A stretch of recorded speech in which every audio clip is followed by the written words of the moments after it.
to 7. So. Okay, I'll go straight to questions. All right, good morning. We are ready to begin our men's session of the SEC tip-off, and we will begin with Coach Paris at South Carolina, and we will just jump right into the questions. And if you would, please raise your hand. We'll get a mic to you, and if you would identify yourself and your affiliation.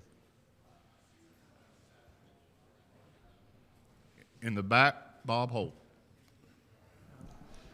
Hey, Coach. I'm Bob Holt, the Arkansas Democrat. Is that how you doing? Good, Bob. How are you? I'm good. Hey, you're one of 6 new coaches in the league. That's a pretty big turnover. Just what do you think about being part of that process, and what do you think maybe the new guys like yourself is bringing to the league? Yeah, it's a unique situation that you have that much turnover in any league, really, particularly in a league that's this good and this strong. But yeah, so happy to be a part of that. There's some really good coaches in this incoming crop of new coaches, and a lot of different styles of play, and guys have had success doing things different ways. And so I'm looking forward to that and being a part of that group, and continuing to move forward with the rich tradition that this conference has in terms of winning and developing good teams and tremendous coaches. And I think the 6 that we've brought in is a really strong group. I'm glad to be a part of that. Right here, second row.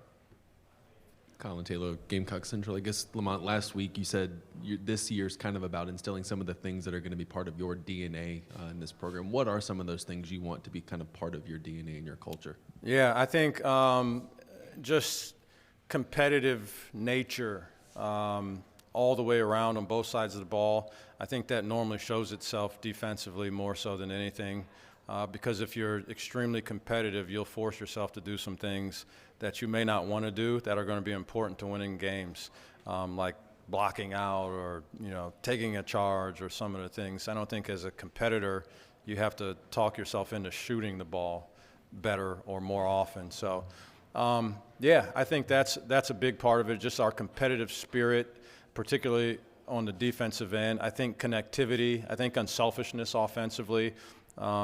These guys know I don't care who scores. I'll tell you who won't have any points. It'll be me. But so I don't care who scores. I don't have some predetermined stat sheet in my head on who's going to do what. So I like to have 5 guys out there that can affect offensively winning. And so we'll move the ball, we'll cut, we'll play unselfishly, but we'll be aggressive also. So I think those are be the calling cards on either side of the ball. Of what I like skilled guys typically. We're not quite as skilled as what we will be someday, but that means we'll play a little bit different in some different facets. But I value skill. I value being able to make the ball go in the basket. I value being able to pass. I value having a basketball IQ, and I value toughness and competitiveness. We're going to the back right. John Whittle, thebigspur.com. John? Some schools got to be picked last every year. Your school was picked 14th in the media projections preseason. How do you approach that with your team, and what was your reaction to that? It didn't surprise me. I would say that probably. You look, we have probably the fewest, the least experience probably overall in terms of who's competed at this level, and even at different levels, who's in terms of minutes played, points scored. I can see where that stems from. So it didn't shock me. I've been picked last just in general. Oftentimes I thrive on that. I'm motivated by that. There aren't a lot of reasons why I'm standing at this podium right now. It wasn't because I played at a blue blood. It wasn't because, I had whoever the current czar of basketball is calling to get me a job. That's not how it happened. So I use that to motivate myself, certainly. And I will impart that on our guys to take it. We'll take it personal. We'll have a chip on our shoulder. It doesn't mean we're going to win all 32 regular season games because we have a chip on our shoulder. but where you are picked and where you finish are oftentimes two different things. And, you know, I hope to put a product out there that people are scratching their heads and saying, now, how in the world did that work? I see who they have playing, and this guy didn't really play much at this school, and this guy's never played at this level, and that guy's never played that role at all. The former staff didn't think he could play much for them. And this coach, like, we don't know that much about him. How is this happening? And so I aspire to have people scratching their heads at some point on how we did what we did, but certainly that would be a motivating factor for us. Second row to the left. Richmond Weaver, Fox Sports Upstate in Greenville, South Carolina. Richmond. And good morning, Coach Paris. Dawn Staley in her first year was 10-18, and then now 2 national championships at South Carolina. How much have you connected with Coach Staley and maybe even seeking advice from her as far as building a program at South Carolina? You know, I've interacted with her a lot. She's an incredible person, first and foremost, and I think our university is fortunate to have her as a human, as a part of our community. And then she's also good at coaching basketball too, as it turns out. But yeah, we've talked a lot about what her process was and how she got to where she got to. And if it wasn't easy for her, it wasn't instantaneous for her, as you mentioned. And I think if it was easy to get things done quickly, there'd be more winning that took place in a lot of different places. And so it's a process. I think you have to have a plan. I think you have to be committed to the plan. I think you have to work that plan. You have to recruit towards that plan. You have to be committed towards that plan. I think I said that already. But I'll say it again. You have to be committed to that plan. And that's how it works out. And so I think it's high character individuals. That's the first factor in anybody that I recruit. I have to be high character. I have to be able to coach them. I'm gonna challenge them on a regular basis, and kids don't get challenged that much these days. And so they have to be high character. But yeah, I've talked to Dawn about what the process looks like. You know, I did a rebuild at I've done a couple, actually. One as an assistant at the University of Akron on the heels of a coach that was let go. We did a rebuild there, and then at Chattanooga was a very similar situation, starting from scratch and trying to build. I was really happy with where we got to when that thing was all said and done. And so, yeah, I know the blueprint. I'm willing to roll my sleeves up, and I'm committed to taking the time to do it the way that I know how to do it. It's different than what maybe someone else would do, but I see it in the horizon, and I know there are a lot of steps to get there, and I'm committed to building it that way. We're going to go to the right. Coach Richard Hendricks, Crimson Tide Sports Network. Richard? You mentioned you had a lack of experience with your team. What have you done in the offseason to get them to gel, to get them ready for this first season? You know, I don't think that can be forced. Honestly, that's just my own personal opinion. We put the guys in position we played a lot in the summer. I think that was one thing that just, I think a lot of learning of each other happens during a basketball game-like situation, and so that was part of it. They all lived together. That was part of it. But we've got some really good leaders also, one of which is here with us, Hayden Brown. He's our oldest guy. He's 24 years old. He's played in, 1,000 basketball games or something like that at this point. But it's not surprising to me. They do some things on their own. I know they all went to watch Halloween the other night. There's another Halloween out, by the way. Apparently this is supposedly the last one. I'll believe that when I don't see it.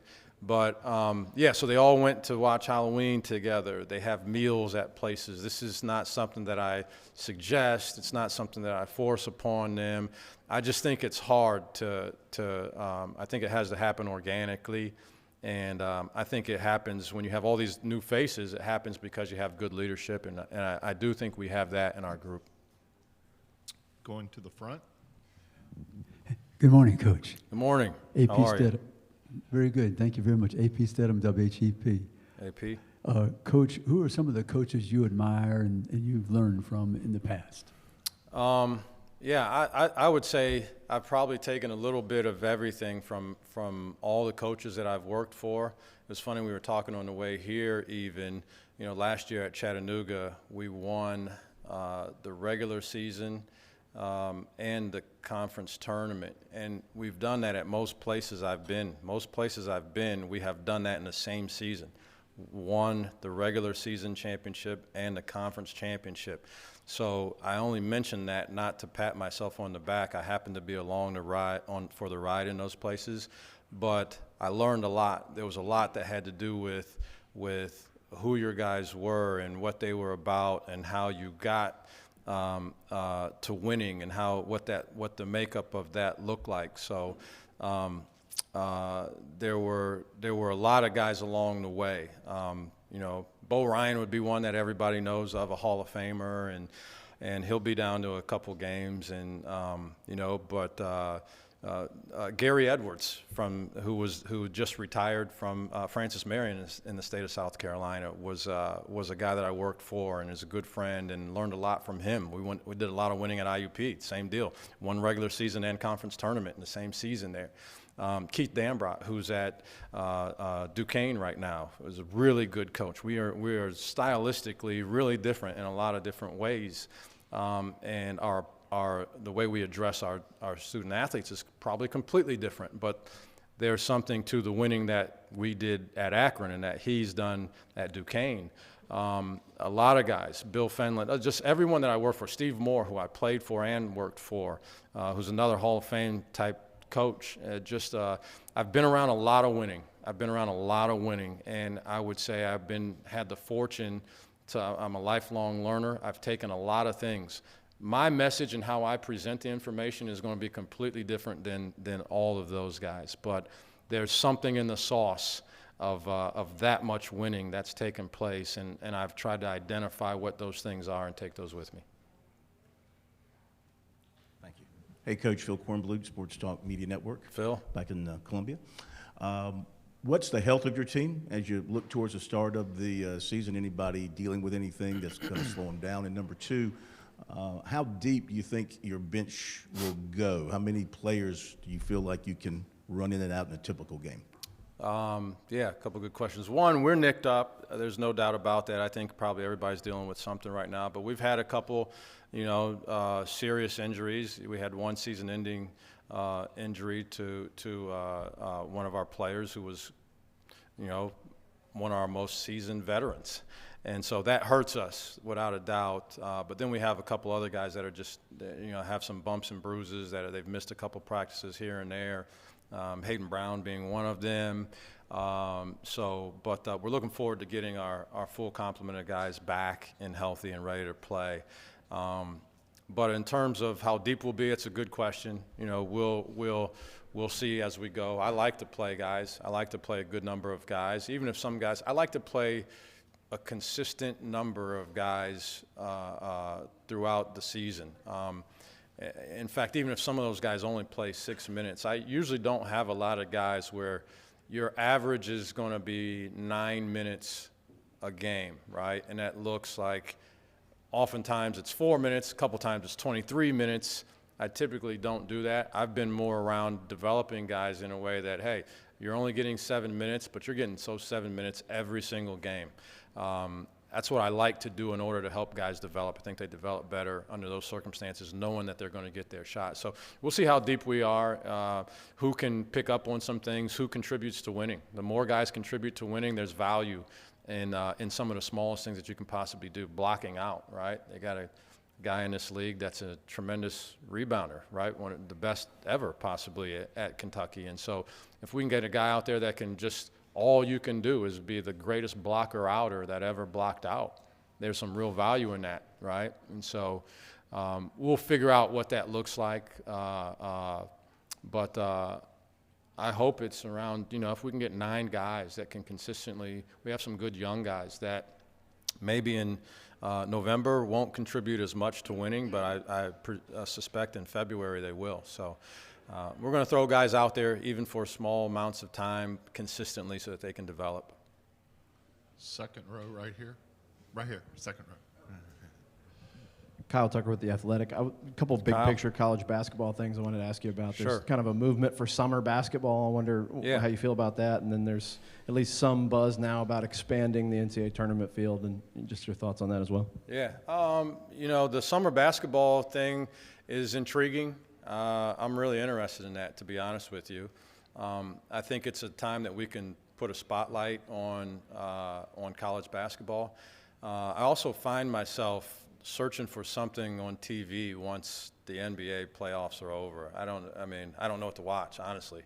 A little golf here and there, I guess, but I think it's a good time. I think it could be really good. I think also for the guys, it's so anticlimactic, October 15th. It used to mean something, right? I see heads nodding in here. Remember that was a thing? That was a real day, October 15th. Now it's just a day.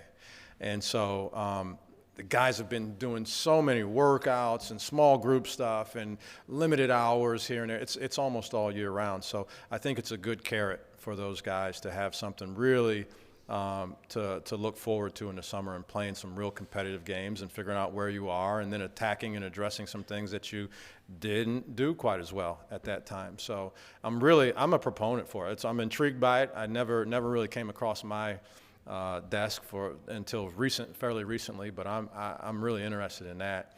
And then the other one, I'm a traditionalist. Change obviously can be good, but I like the tournament where it is now. I just do. I think there's a lot of ideas about certain things going on out there, and if it ain't broke, I'm kind of like that. Honestly, and most times I think it's great TV. You don't even have to be a basketball fan to watch the NCAA tournament.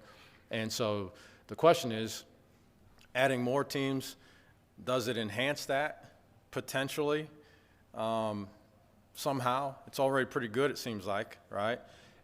Or does that do something that could disrupt the apple cart? And I don't know. I don't know if it's worth the risk of that. I don't know who are these teams that aren't getting in, that are, I think the drama of not making it, selection show is what it is. I like it where it is right now. So I don't know how I really feel about that, but I do like it where it is now.